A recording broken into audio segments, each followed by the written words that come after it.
kira-kira. Oke, nah untuk kriteria investasi lainnya di sini gue udah summary-in.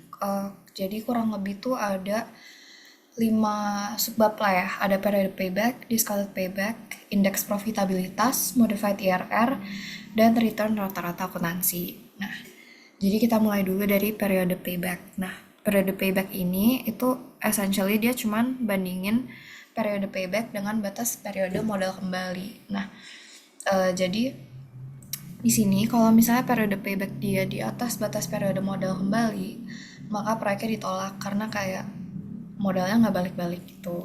Nah, untuk discounted payback sebenarnya sama aja kayak periode payback, cuman dia tuh ada diskontonya.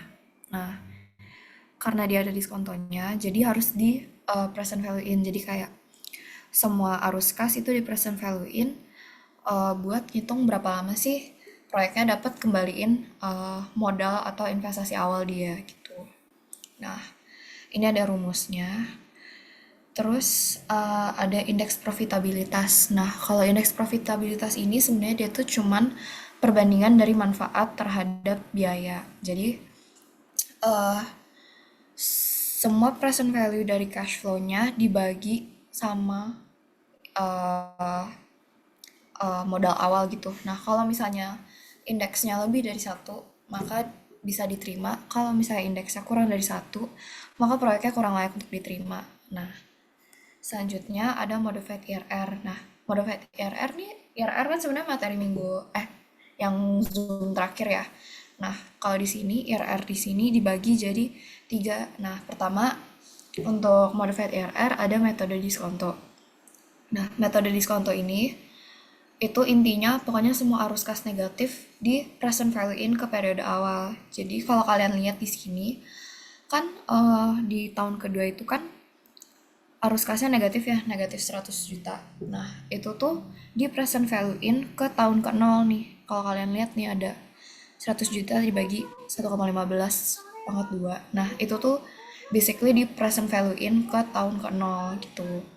Nah, kalau yang metode kedua, metode reinvestasi, ini semua arus kas mau dia positif atau negatif, itu semuanya ditarik atau di future value in ke periode akhir. Nah, kecuali pokoknya kecuali yang periode awal ya, yang tahun nol. Nah, kalau kalian lihat di sini 155 jutanya itu tuh dia future value in ke tahun kedua gitu. Nah, terakhir ada metode gabungan. Nah, kalau misalnya metode gabungan ini untuk yang arus kas negatif, kalian present value in ke periode nol. Sedangkan kalau yang positif, itu tuh ditarik ke periode akhir atau di future value in ke periode akhir gitu. Nah, terus terakhir ada return rata-rata akuntansi. Nah, return rata-rata akuntansi ini pretty straightforward sih, jadi tinggal laba bersih rata-rata dibagi nilai buku rata-rata gitu. Nah, kita masuk aja langsung ke soalnya. Ini gue ambil dari buku by the way. Jadi di soal pertama ini dia tuh tanya tentang periode payback. Jadi ada sebuah investasi mempunyai payoff sebagai berikut. Nah, gue udah pindahin tabelnya ke Excel. Nah, kalau misalnya kalian ketemu soal kayak gini, ini kan nggak ada diskontonya ya. Jadi kalian tuh bisa langsung ngitung kapan sih modal awalnya bisa balik. Tinggal langsung dikurang-kurangin aja. Nah, di tahun ke-0 kan dia keluar nih, keluar duit 150 juta untuk modal awal. Nah, jadi jumlah yang belum diperoleh kembali itu masih 150 juta nih. Karena modal dia belum balikan. Nah, di tahun ke-1 sampai 3 cash flow-nya tuh masih nol. Nah, otomatis untuk modal awal dia belum bisa balikan. Nah, tapi di tahun keempat nih mulai ada cash flow 100 juta. Nah, berarti modal awal dia udah balik 100 juta nih, sisa 50 juta kan. Nah, terus di tahun kelima ini ada cash flow 150 juta. Nah, otomatis modal awal dia udah balik dong dan bahkan surplus sampai 100 juta. Nah, berarti payback periodenya itu ada di antara tahun keempat sampai kelima. Nah, cara ngitungnya pun gampang. Kan payback periodnya ada di antara tahun keempat sampai kelima ya. Berarti dia tuh lebih dari 4 tahun tapi kurang dari 5 tahun. Nah, karena dia di antara eh, tahun keempat sama kelima, kita cari dulu nih waktu modal awalnya nol Itu tuh dia tuh berapa bulan sih? Nah, tinggal 50 juta dibagi 150 juta, terus ditambah sama 4 karena 4 tahun kan ya. Nanti bakal dapet 4,3 tahun. Nah, gitu sih. Untuk soal 2 ini gue juga ambil dari buku. Ini tuh tentang discounted payback. Nah, jadi usaha untuk membuka warung bakso memerlukan investasi awal sebesar 280 juta. Nah, berarti kan eh, investasi awalnya 280 juta nih. Terus dia ada bilang kas bersih tahunan yang dapat dihasilkan adalah 60 juta selama 10 tahun. Berarti dia tuh ada cash flow dari tahun pertama sampai tahun ke-10 itu konstan 60 juta dengan tingkat diskonto 15%. Terus dia suruh hitung periode discounted payback-nya. Nah, ini tuh tinggal dimasukin ke rumus yang tadi. Nah, kalau tinggal di plug in aja sebenarnya, nanti kalian bakal dapat 8,6 tahun. Gitu. Selanjutnya, untuk soal ketiga, ini tuh sebenarnya eh ngitung kriteria indeks profitabilitas. Cuman walaupun kelihatan ribet, sebenarnya ini tuh gampang kok. Nah, pertama kita masukin dulu investasi awalnya kan di sini dia bilang 500 juta. Terus cash flow pertama itu 120 juta. Terus cash flow tahun kedua dan ketiga itu 110 juta. Terus cash flow tahun keempat dan kelima itu 100 juta. Tapi di sini ada additional info kalau di akhir tahun kelima itu kendaraannya tuh bakal dijual dengan harga 200 juta. Berarti nanti dia ada tambahan cash flow sebesar 200 juta. Makanya nih di cash flow yang kelima ini itu tuh 100 juta ditambah 200 juta. Maka cash flow di tahun kelima itu totalnya tuh 300 juta. Nah, terus dia juga bilang di sini ada tingkat diskonto sebesar 12%. Nah, jadi kalau buat ngitung indeks profitabilitas, pertama kalian tuh harus present value in semua cash flow-nya. Nah, ini kalian tinggal pakai Calvin aja sih sebenarnya, atau kalau kalian mau itu manual juga bisa. Ini tinggal di present value in, terus kalian tambahin semua present value dari semua cash flow-nya, terus kalian bagi dengan investasi awal buat cari indeks profitabilitasnya. Nah, nanti dapet nih sebesar 1,013. Nah, kan indeks profitabilitasnya lebih dari satu ya. Nah, kalau misalnya udah lebih dari satu, berarti proyeknya itu layak untuk diterima. Gitu. Soal selanjutnya, nah ini gue ambil dari take home quiznya kelas sebelah. Nah, dari apa yang gue lihat ya sebenarnya kayaknya kalau misalnya di UAS atau di soal-soal UAS kayak di Mojako gitu, untuk soal-soal kriteria investasi lainnya sebenarnya paling sering muncul tuh yang modelannya kayak gini. Nah, di sini gue cuma mau bahas poin D sama E yaitu discounted payback dan modified IRR.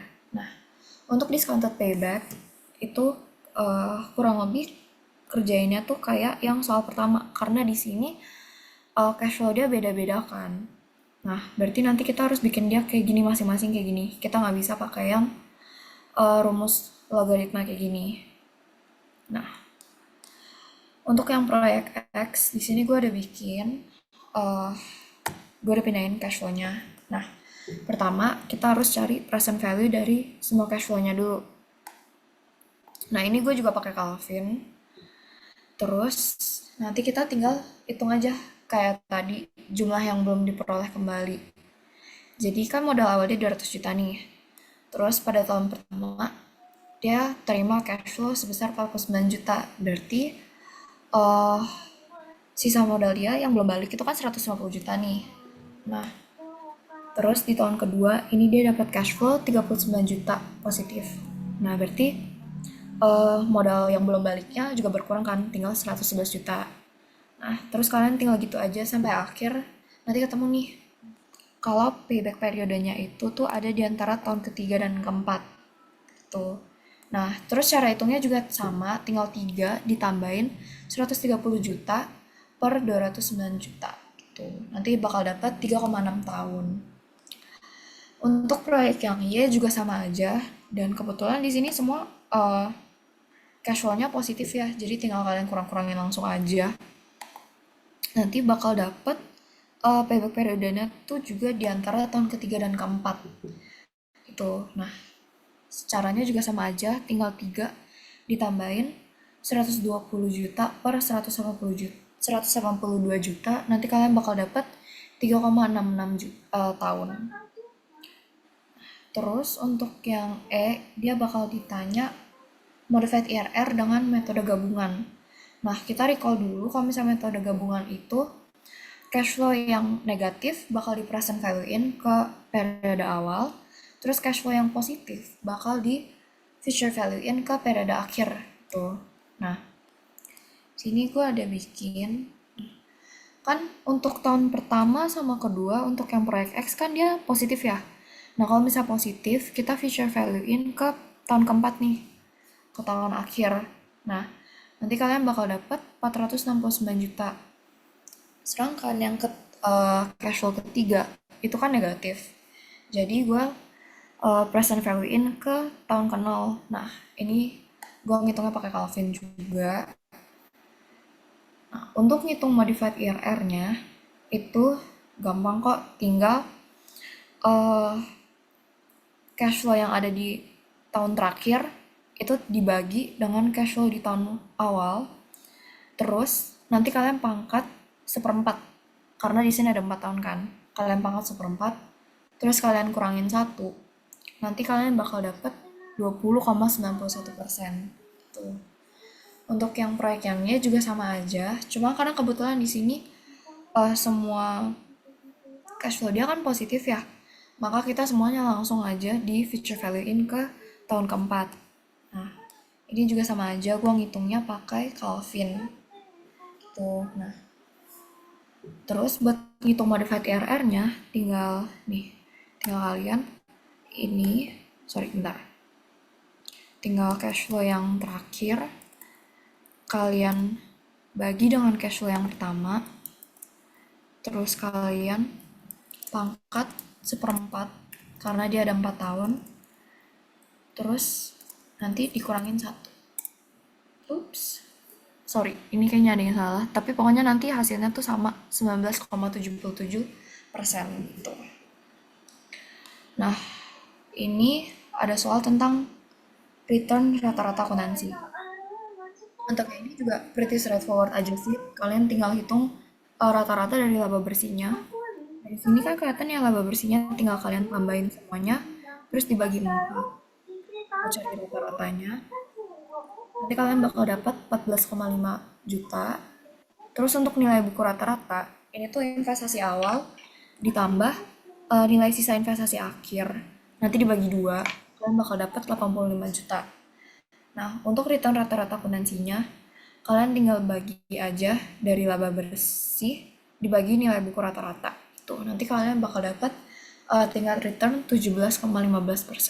Tuh.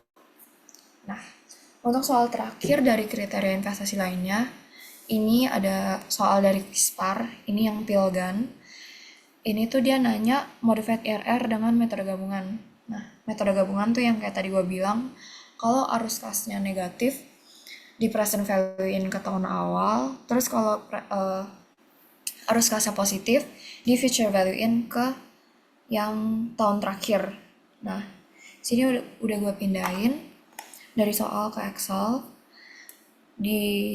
Ya ada investasi awal itu 10 juta, terus cash flow tahun pertamanya 5 juta, cash flow tahun keduanya minus 2 juta, dan cash flow terakhirnya itu 8 juta.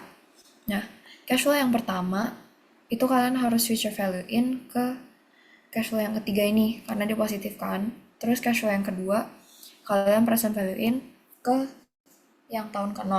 Nah, terus sini juga kalian tinggal pakai tingkat diskontonya yang 10%. Nah, terus di sini udah gue future value in dan udah gue present value in.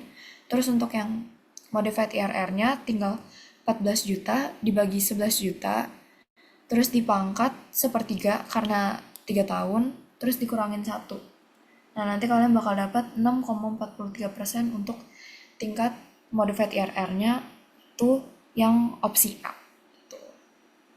Nah, kurang lebih itu aja sih untuk yang kriteria investasi lainnya. Paling menurut gue yang probably bakal paling sering keluar itu modified IRR sama Ini nih yang mana ya tadi? Discounted payback atau periode payback gitu. Selanjutnya kita bakal ke falas. Sebentar gue ganti share screen-nya dulu.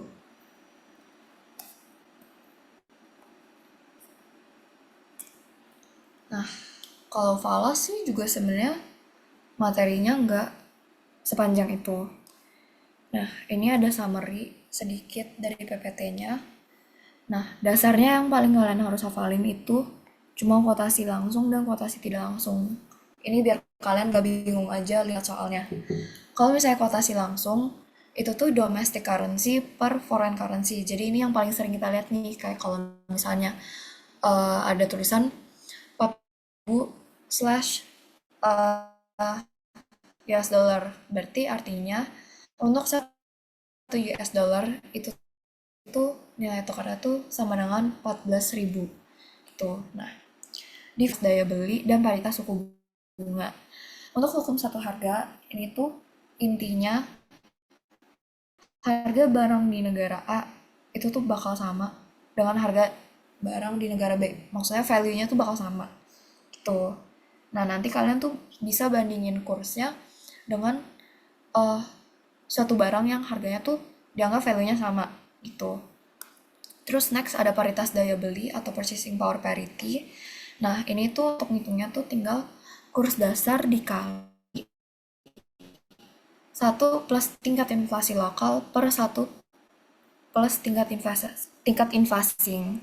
Nah, selanjutnya ada paritas suku bunga. Kalau paritas suku bunga ini kalian bisa pakai bunga SBI dan bunga Fed atau risk free rate domestik dan risk free rate asing.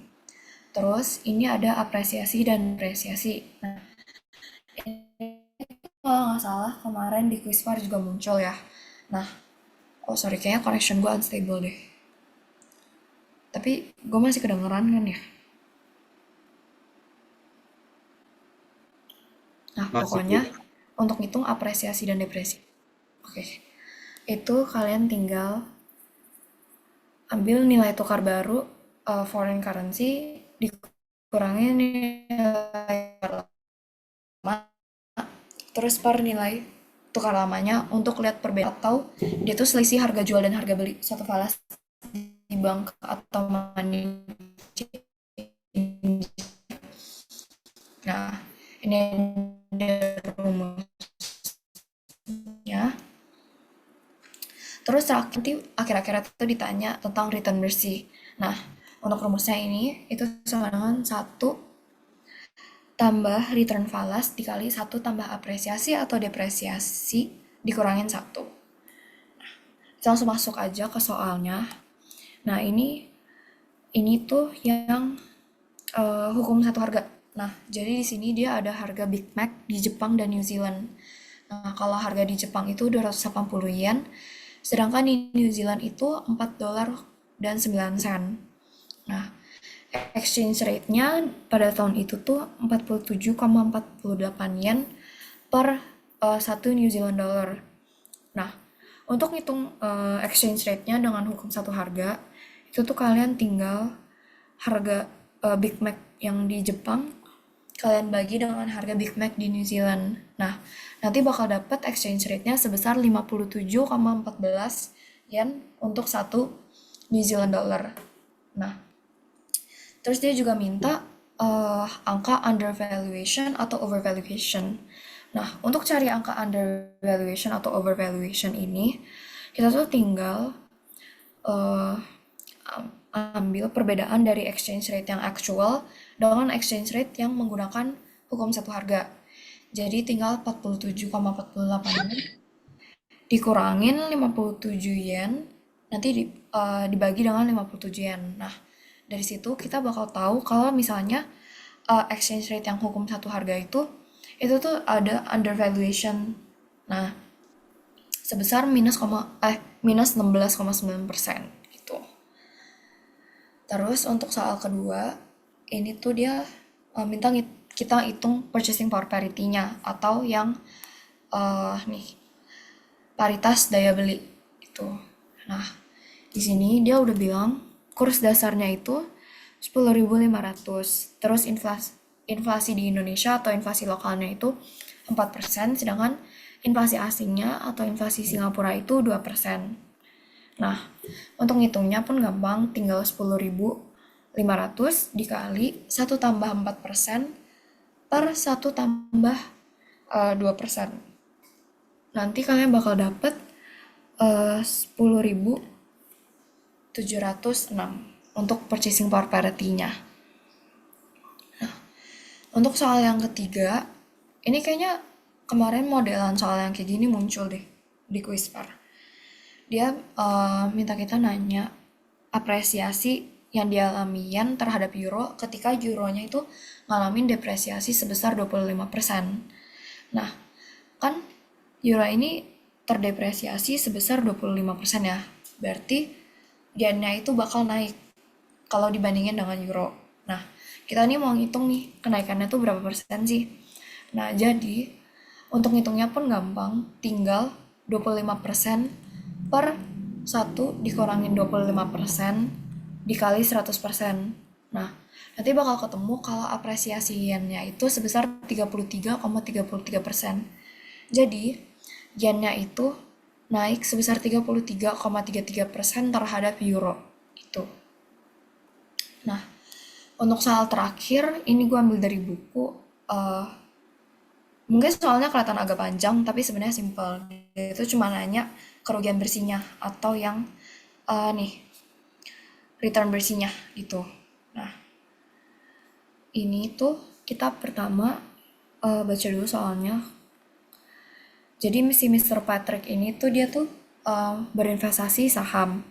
Nah, jadi dia investasi saham sebesar 100 ribu dolar ke IHSG yang pada waktu itu harga itu 741 dengan kurs 1 US dollar itu 2.500 rupiah. Nah, kemudian dia tuh jual saham IHSG-nya ketika IHSG-nya tuh di harga terendah yaitu 257 dan kursnya itu ada di angka 15.000 untuk 1 US dollar. Nah, pertama kita hitung dulu nih nilai investasinya di rupiah.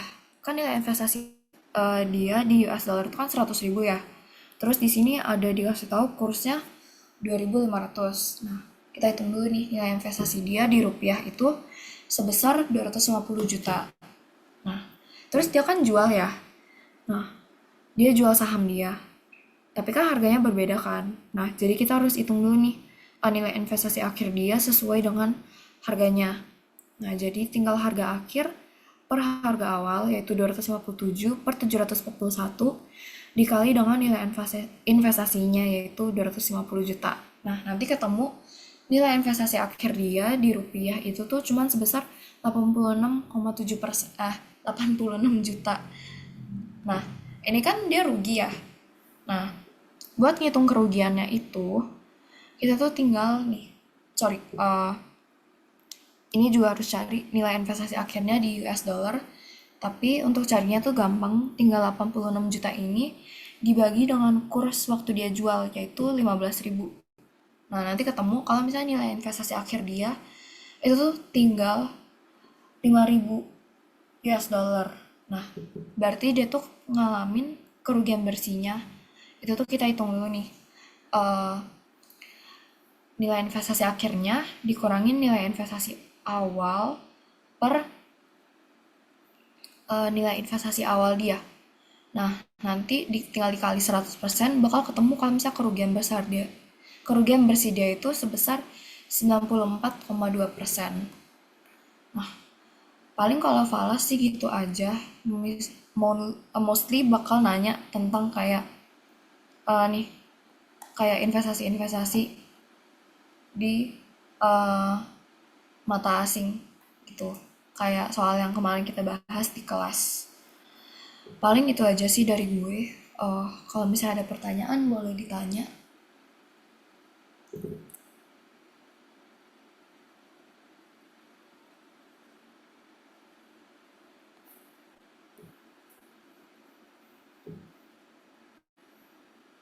Oke, mungkin kalau misalnya nggak ada, kelasnya bisa kita akhirin kali ya, karena udah